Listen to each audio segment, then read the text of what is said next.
Model Making Guru is sponsored by emodels.co.uk, your one-stop shop for all your model making needs. emodels.co.uk.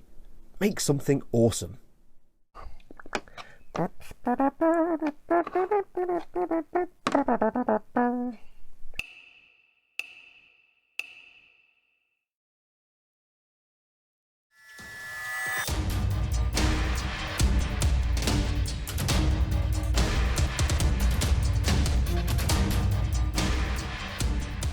Hey everyone, it's Foxx from Model Making Guru here. Hello and welcome to another episode of my Warhammer Conquest series, in which I'll be following all 80 issues of the Hachette Warhammer Conquest partwork. Over the course of the series, I will for many of the episodes be following the magazine painting guides using the products and methods they suggest for many of the rank and file troops. However, as we go along, I may add little advanced touches here and there, and for the more special or unique models, I'll throw away the magazine guide and do a proper full-on professional paint job using many products and techniques not covered in the magazines and in the painting guides.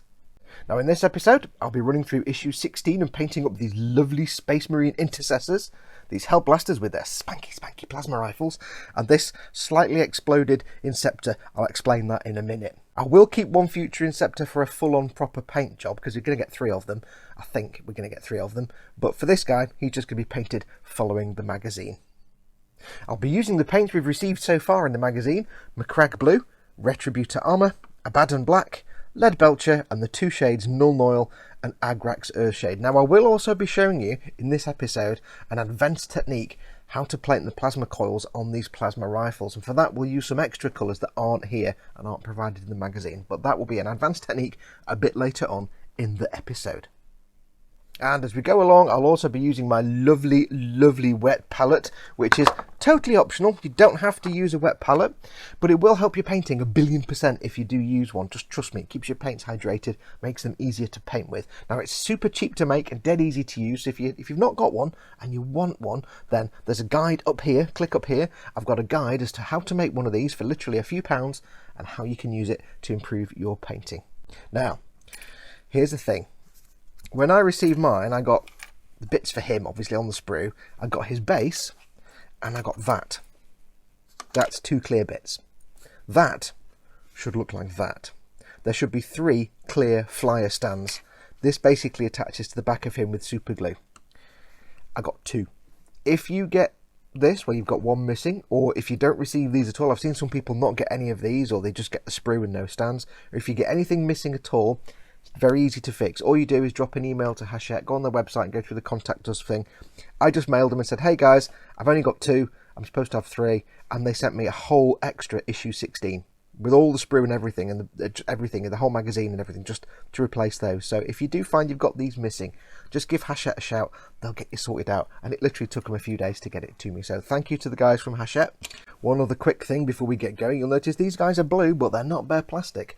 That's right, I primed them with Citadel Macragge Blue Rattle Can Primer. Now the magazine doesn't tell you about priming because they can't send you pressurised cans of primer, so they just ignore it altogether. However, the magazine would have you just paint onto bare plastic. Please don't do that. If you paint onto bare plastic, the paint won't stick, it'll come off. Now, you can go to your local Warhammer store and pick up a can of Macragge Blue, but it's not cheap. Don't panic if you can't do that, if you haven't got a store nearby. Just go to your local Halfords or car store or DIY store, get yourself a can of auto primer. It doesn't really matter what colour, you're never going to get Macragge Blue, so don't worry about getting a blue one. I would recommend something neutral, like grey, something like that, but if it has to be black or any other colour, it's fine. If you do that, get yourself a can of primer, get them all primed up, and then give them a good coat of Macragge Blue. 2 coats of Macragge Blue, thinned with a little bit with water, and you should get them to this point. So whatever you do, either get yourself some Citadel Macragge Blue primer, get them primed up, or get any other rattle can primer and then just brush paint them to Macragge Blue. If you have an airbrush, of course, you can just use an airbrush primer, but that's a whole different thing. So you already know what you're doing if you've got an airbrush.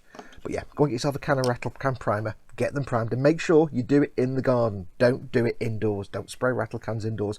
Everybody will kill you and rip out your kidneys in hatred and bury you under the patio, and you'll never be heard from again, because it's a horrible thing to do. Spray outdoors. Anyway, let's go crack on.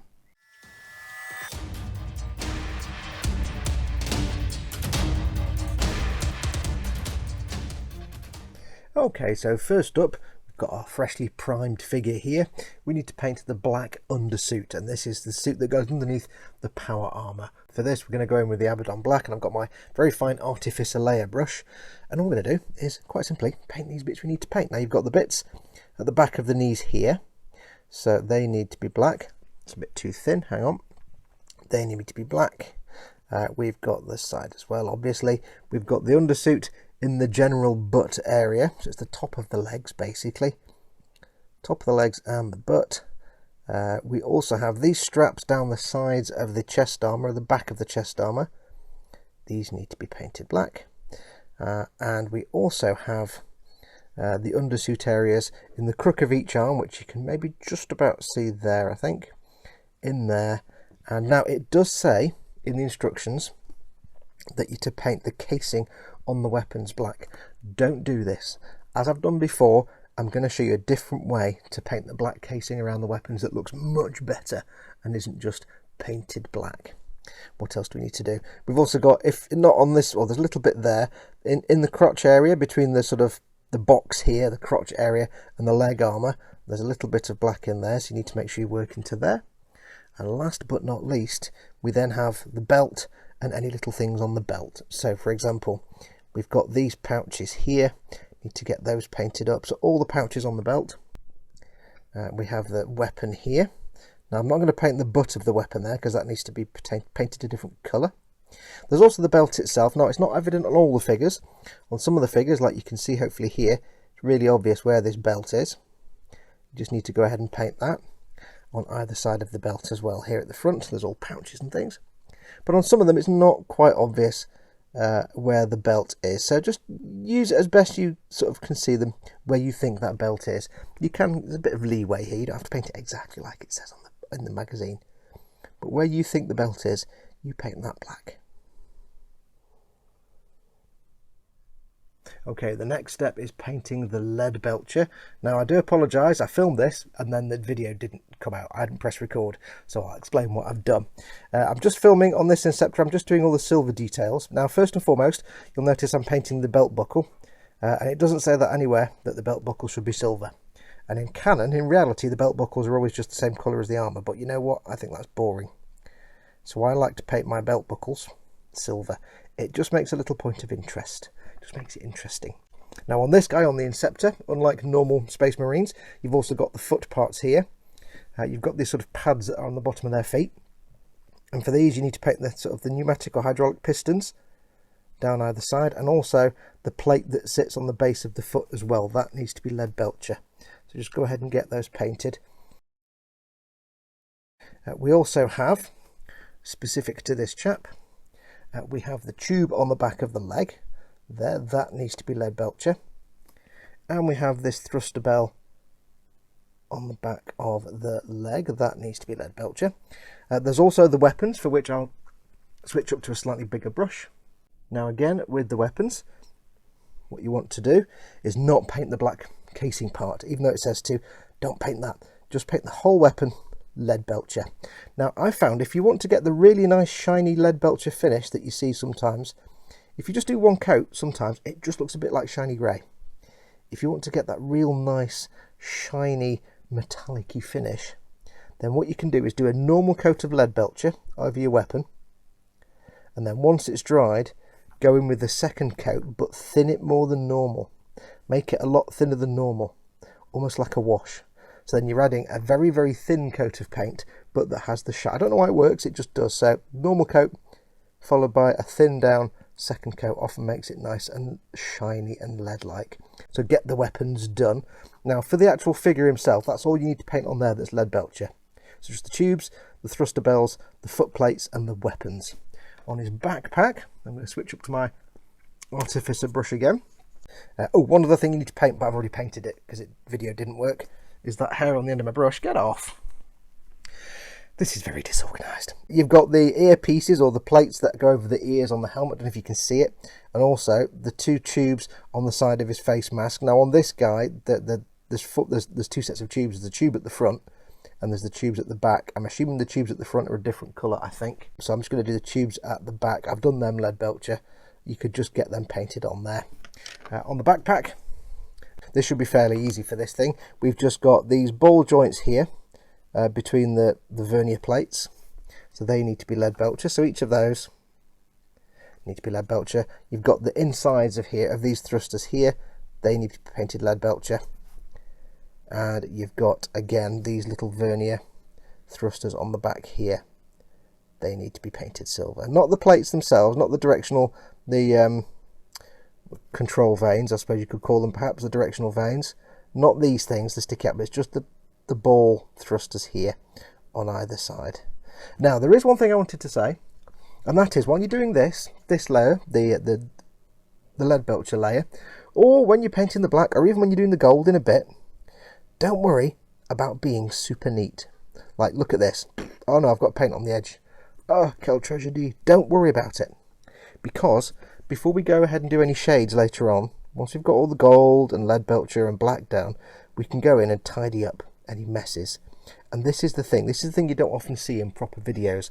When you see proper painting videos, they show you the steps and the end results, but they never show you that sometimes they have to go backwards and forwards and do little tidy ups. So don't worry if you make a mess with these colours. There will be a lot of back and forth, and we'll touch it all up before we're done. So just go ahead and have some fun. Now, one other thing I like to do on these backpacks, and I can't really show it because there's veins here, I like to paint this central bit in the back of backpacks. You're not supposed to, but I like to.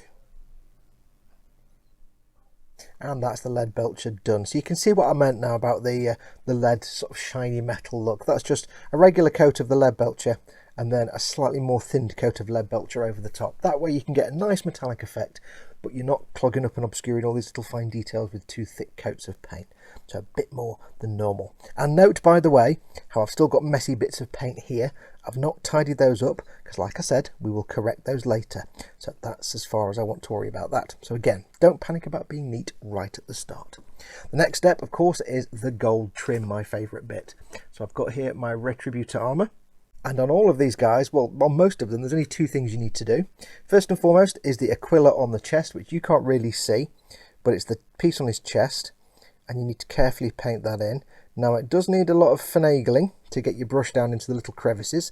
Do your best, try and have a good light source, and do your best, but don't worry if you get some gold paint on the chest or the arm or on the collar here or on the gun.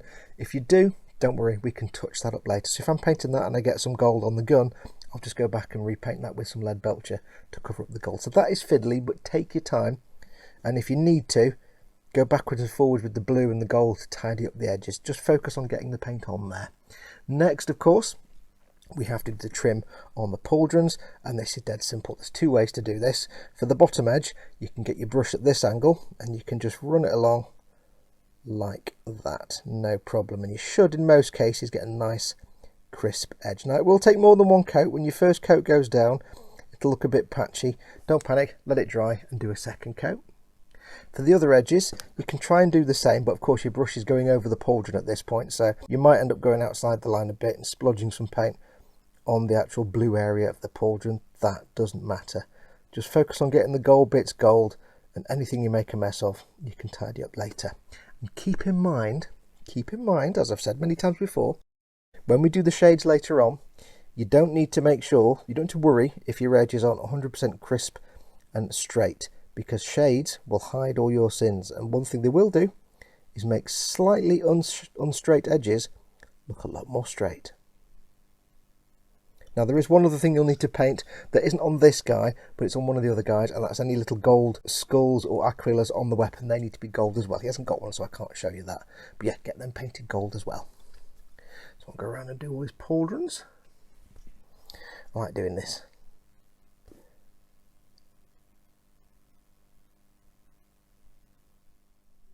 Now that's been done, you just need to go on and clean up any little mistakes you've made with the relevant colours. If you've got some gold on the blue, or if you've got some silver on the gold, anything like that, just go back up and tidy up those splodges, make it all nice and neat. Now, if you are left with any wiggly lines at the end of that, say these lines on the pauldrons aren't quite straight, don't panic. This will sort it this next step. Next, we're going to do the shades, and we're going to start off with Null Oil, and we're going to put this on anything silver. Basically things like the weapon. We have the vents and thrusters on the backpack, this bit here as well. And what you want to do is get the shade on there. Don't let it pool up, but you're using a small brush, so it probably won't pool up anyway. Get it on there, but don't let it pool up anyway. Just keep moving it around and just give it a good generous coat. I'm going to try and keep it off this gold skull there, but I'm just going to get it on the silver areas. And once that's been done, we're going to leave it to dry for sort of 10 minutes. As soon as it's dry, then it's time to go in. Oh, don't forget the belt buckle as well. I nearly forgot that. And the gun, if there's a holster, the gun in the holster. You want to make sure you get the shade on the thing you're shading and around the edges of it, just to give it a little bit of a shadow so it looks like it's separate from the thing below it. But once it's been done, give it about 10 minutes to dry, and then the next step is an advanced technique. We need to paint the black casing on these weapons.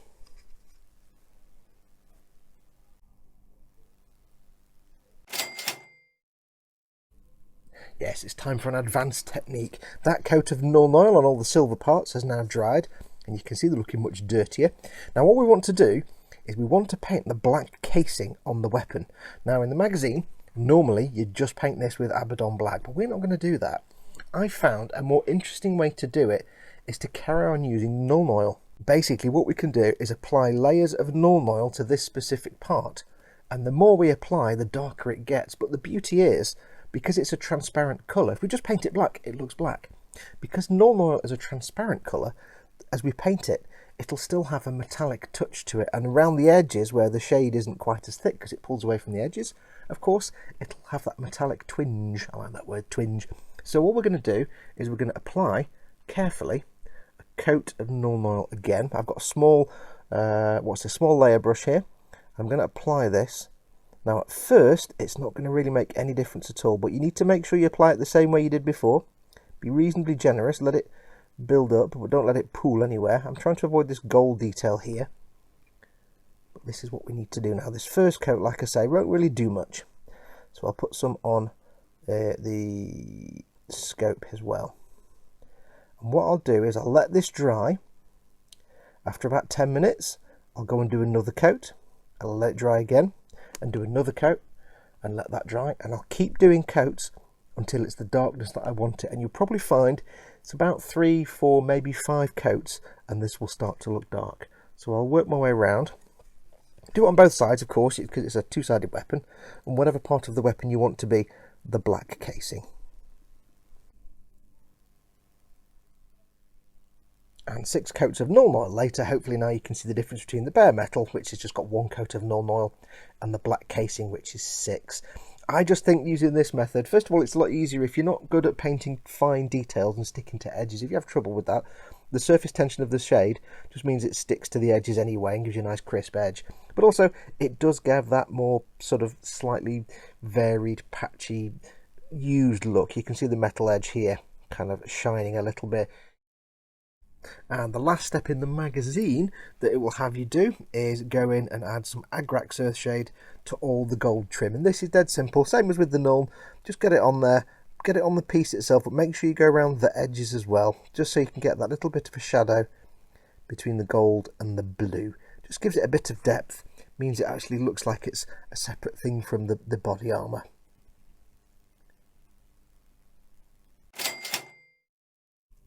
Now for this advanced technique, we're going to use some paints that you don't actually get in the magazine. One of them you might do later on, but right now we've not got any of these, and I'm going to show you what they are. Now I know I normally put up the silly pretend name in the top left hand corner, but I need you to know what these paints are, so I'm going to show them to you. For the next section you're going to need 5 different paints. You're going to need Celestra Grey, you're going to need Baharoth Blue, you will need White Scar, you'll need Larmian Medium, and a glaze called Gulliman Blue. And I'm just showing you these because I know I put the silly names up and I don't want you to get confused, because you're going to have to go out to your local Warhammer store and get these paints, or your local gaming store that sells these paints. So again, we've got Celestra Grey, White Scar, Baharoth Blue, Gulliman Blue, and Larmian Medium. Let's crack on. Now what I'm going to show you is plasma coils on plasma weapons. It's just one way of doing it. There's actually a number of different ways you can do it. Now I don't know if they're going to show you how to do this later on in the magazine. I have no idea. But I figured I may as well show you now. The first thing we're going to need is Celestra Grey.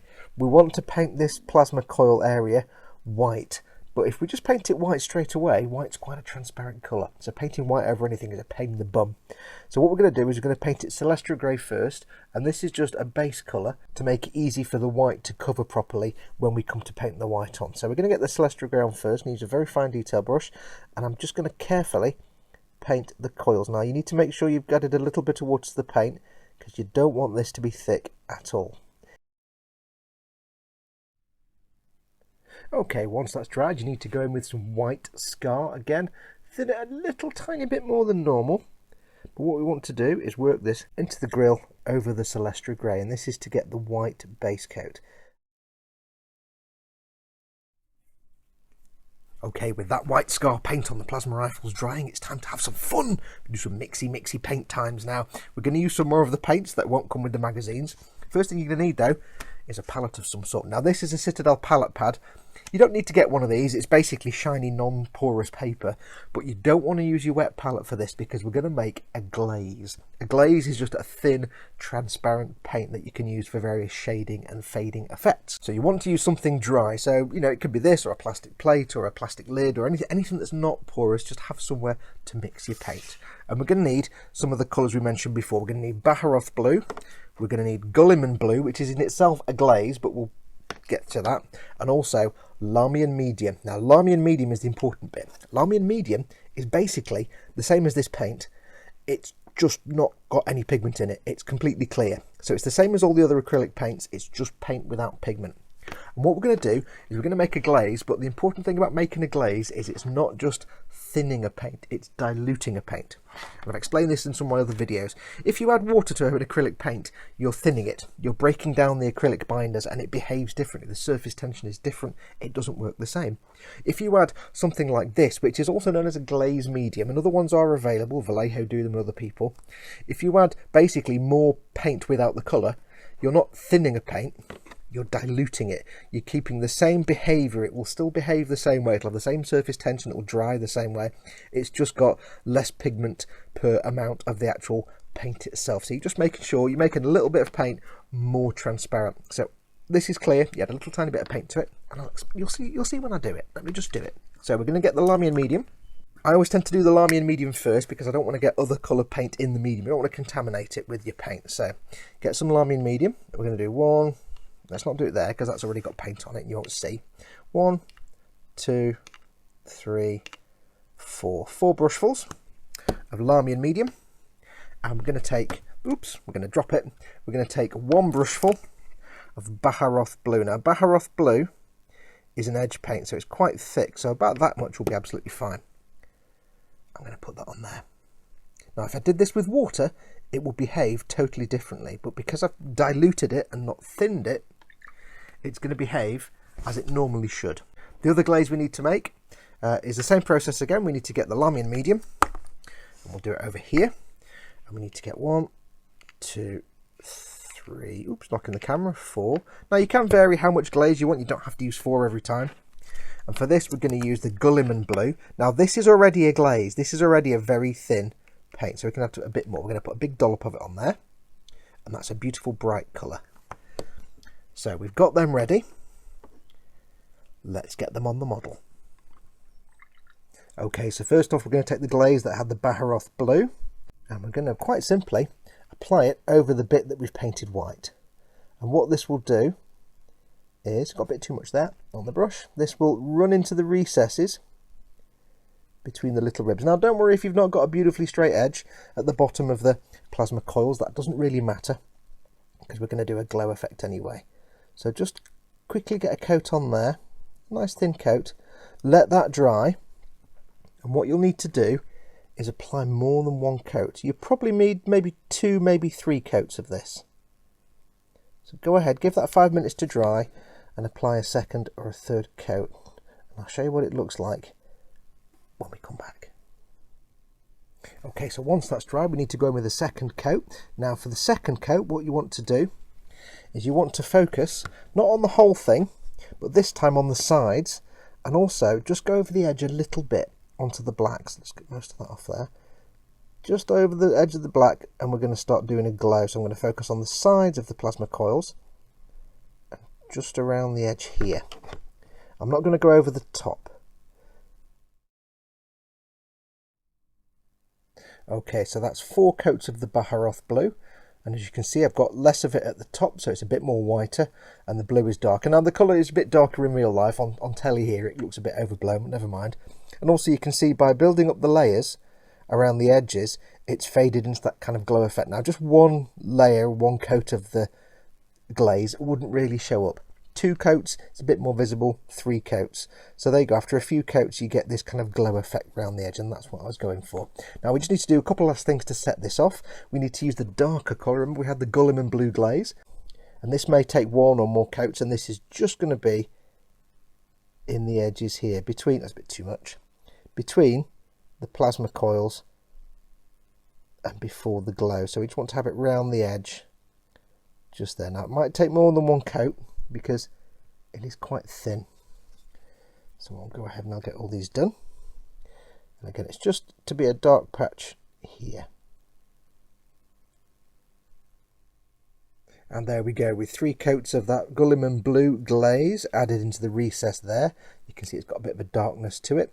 There's one last thing to do now, and that is to do a very careful dry brush of some white scar over the very top. So we're going to take some white scar, get it on a brush, just a little bit. We're going to take most of that off on a piece of tissue, because you really want almost nothing at all here. I'm going to get most of that off on my hand, make sure there's almost nothing there.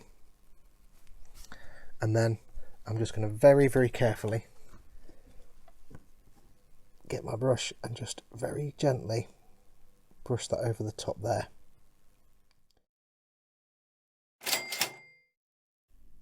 And once all that's done, you can see the plasma rifles look pretty cool. It's a quick and down and dirty way of doing it. There are more complex ways of doing plasma effects that are a lot more involved, a bit neater than that, but I just wanted to show a quick, simple way for the beginners to get a sort of plasma effect. So it's not too complicated, just something nice and simple. If you are a more experienced painter, of course, you'll probably have your own way of doing plasma that's a lot more detailed, takes a lot more effort and looks a lot neater than that. But this is just a quick and simple way to get a sort of plasma effect. But with that, that is issue 16 completed. Nothing more in issue 16 to do, so we shall leave it there.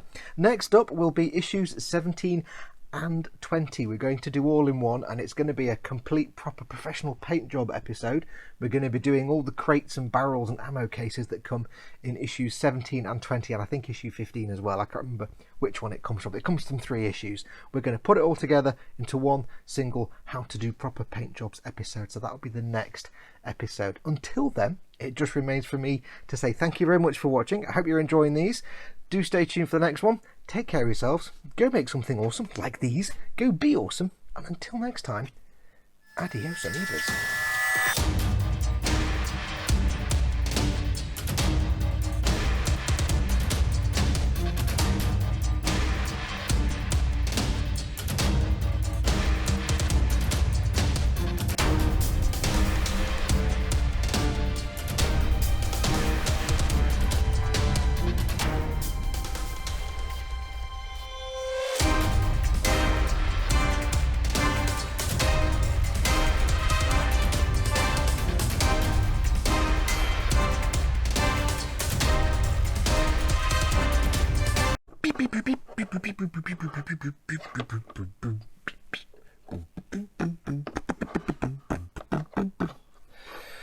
Edit this bit out.